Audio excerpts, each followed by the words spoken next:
మనం insurance policy తీసుకునేటప్పుడు మనకి ఏం కవర్ చేస్తున్నారు, ఎంతవరకు కవర్ చేస్తున్నారు, అన్ని డిజీజెస్ కవర్ చేస్తున్నారా లేదా క్లియర్గా కనుక్కోవటం.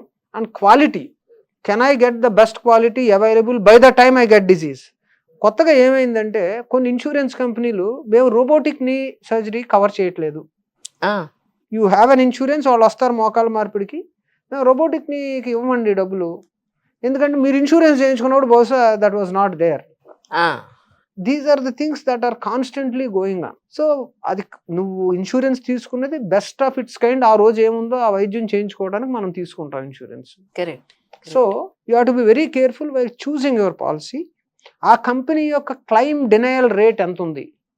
ఫర్ ఎగ్జాంపుల్ రీసెంట్గా ఒక మ్యాగజైన్లో భారతదేశంలో ఏ కంపెనీ ఎంత క్లెయిమ్ డినయల్ చేస్తుంది అంటే, ఒక ఆసుపత్రి మీకు వైద్యం చేసి 100 రూపాయలు ఖర్చు అయిందని బిల్లు పెడితే ఒక particular very famous company in Andhra Pradesh is paying only 65 రూపాయలు.